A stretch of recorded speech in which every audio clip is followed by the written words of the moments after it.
You know it's me. Let's go to the throne of grace.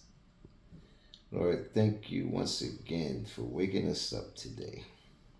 Thank you for the rain that replenishes the earth, that makes the atmosphere fresh and livable. Thank you for all your many blessings, Lord.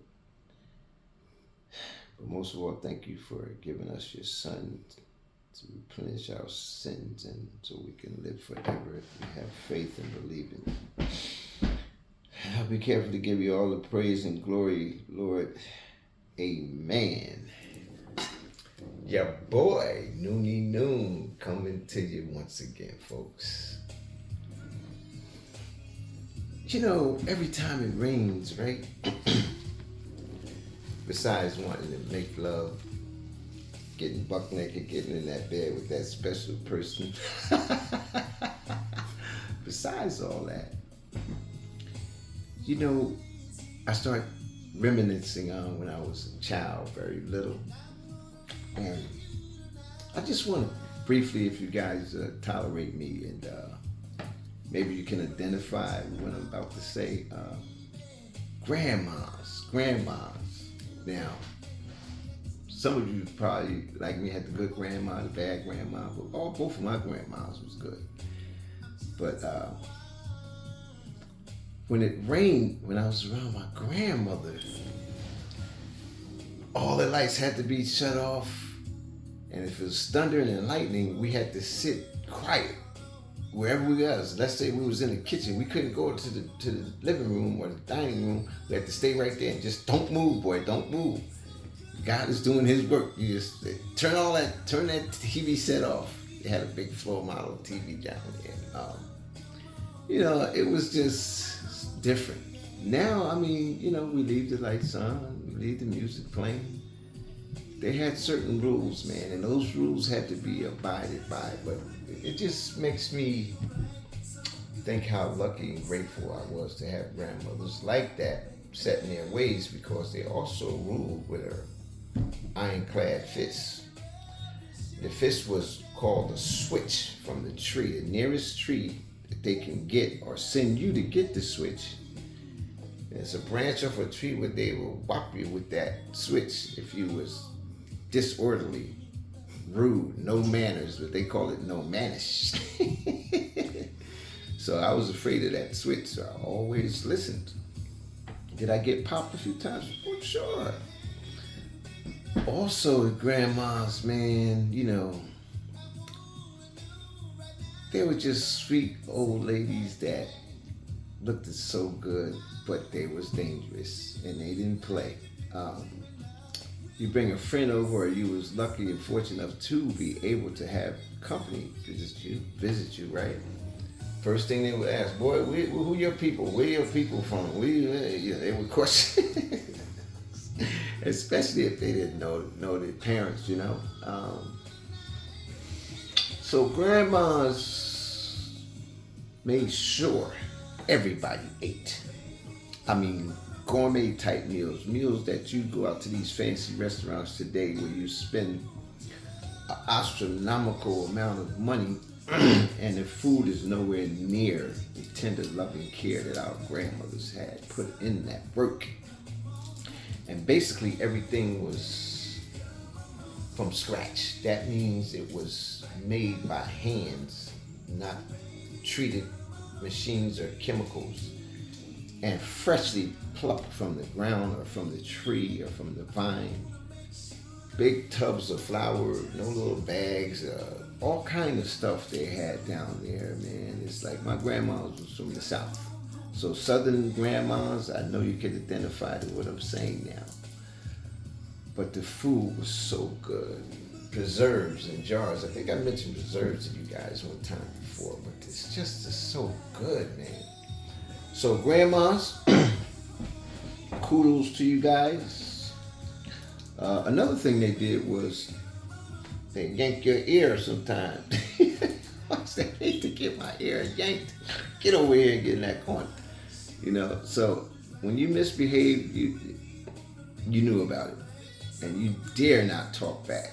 or jump back when you're getting that switch on you, or even have a screw face. One of them faces. No. You know, sometimes when they whop you, you better not cry. He's gonna whop me and I can't cry. But grandmas, I love you, all you grandmas out there. Your boy, Noonie Noon, thank you. Rest in peace. And the ones that's still here, we love you. We may not express it a lot, but all you grandmas, white, blue, green, black, whatever color, thank you. Now, let me just get into the topic of today.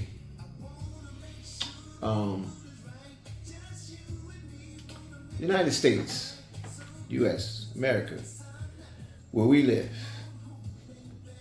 Stop plundering in everybody's business affairs, man. Here we are in trouble again. I haven't even looked about China. I'm talking about Africa right now. The deficit last year was $476 billion that we owe. And you know who it falls on? The little people, taxpayers, us. This year, it has increased $267 more billion. Plus that 476, that comes to a grand total of $723 billion that we owe. How do you let things like this get out of control? So, please, America, stop it. Just stop it. Just stop playing that role of a big brother policing the world. It's not working. The United Nations, half of the people don't even want you in their countries. Now, with that being said, does it make any sense for you to try to indirectly sanction countries when they don't comply with your rules? For instance, let me just speak about Liberia. Liberia is a country in Africa that's very self-reliant. They don't need our help. As a matter of fact, they don't even, in order to actually get land to purchase property over there, you have to be a legal citizen for 30 to 50 years. Yeah. So that should tell you something right there.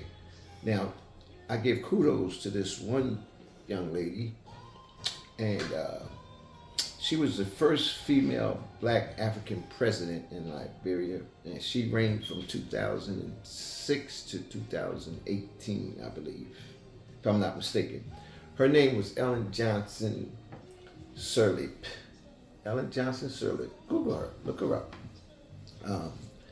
As far as Liberia goes, she was the 24th president of that country. She erased their deficit, not no $723 billion like we got. And then you got a nerve to try to put some demands on this country when your country is out of control. She also was very stern on justice, equality, also peace. She also won the Nobel Peace Prize in 2000, I think it was 2011. You can quote me. I think I'm right on that. So, I do research. You understand? So I salute this woman. She also was a member of the Methodist Church over there. Now, she never wavered when they questioned her. They try to question, you know how the media, they're so funny and so corny. They always try to come at you with left field stuff, man, and it never works. And they try to answer the same question about 2 or 3 times over, and she gave them the same answer. The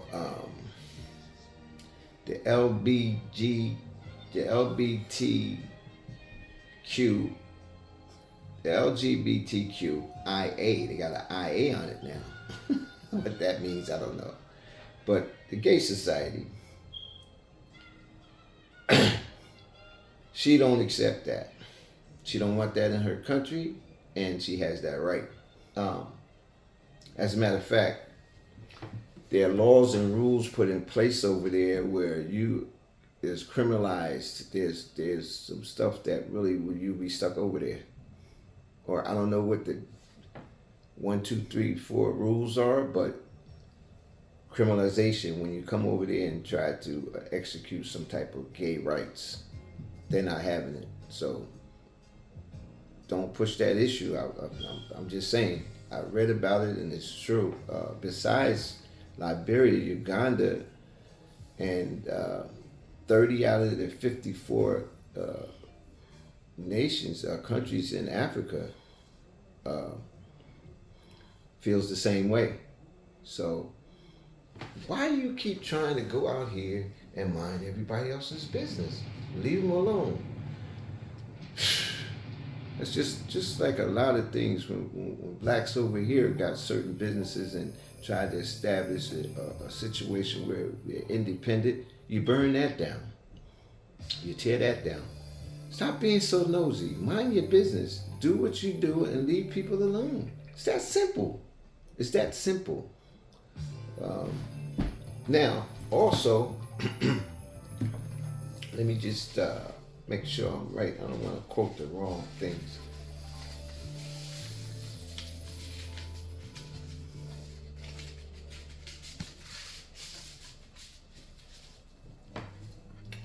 If you are have so much power and you want to police the world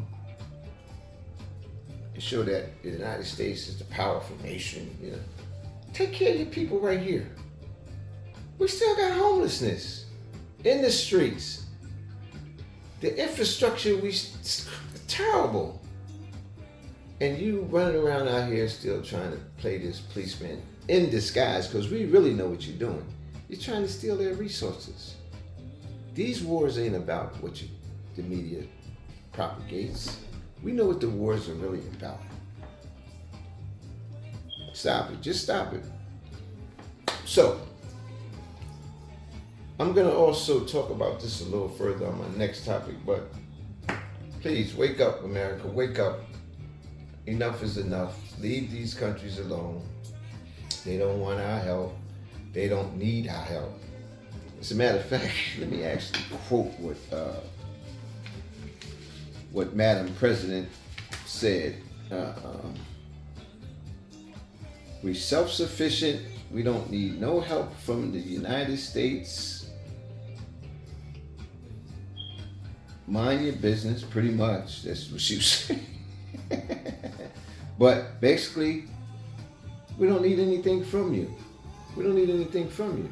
So, you know what that means. English words. If nobody needs nothing from you, leave them alone.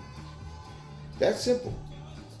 Now, folks, we're going to leave that alone. I think everybody got the message with that. So, next topic is my groups, as I always put down for you guys, R&B.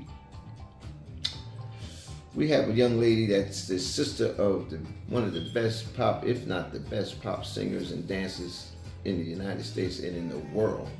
His name, rest in peace, my brother Michael Jackson, has a sister named Janet Jackson. He got a couple other siblings as well, but tonight we're going to focus a little on Janet. Janet started out acting. We all saw her on the family show Good Times back in the day. Very, very articulate young lady. Grew up into a fine young lady, but she had the bumps and bruises like we all do, you know. So we're going to feature Janet tonight. And the songs, 3 songs, but she made a lot of hits, like I always say. But the ones I like was Anytime, Anyplace, Together Again, and That's the Way Love Goes. That's the way love goes. I mean, that's a nice song. Second, this is a group that I'm going to give you now. They go by the name of the Intruders. They had songs like Cowboys to Girls.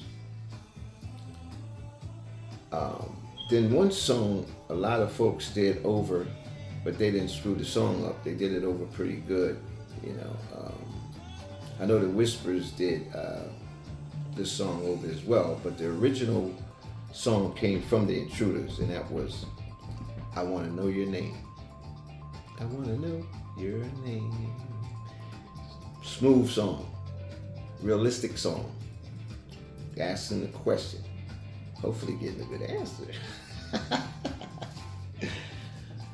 And they also came out with one that I really, really love, man.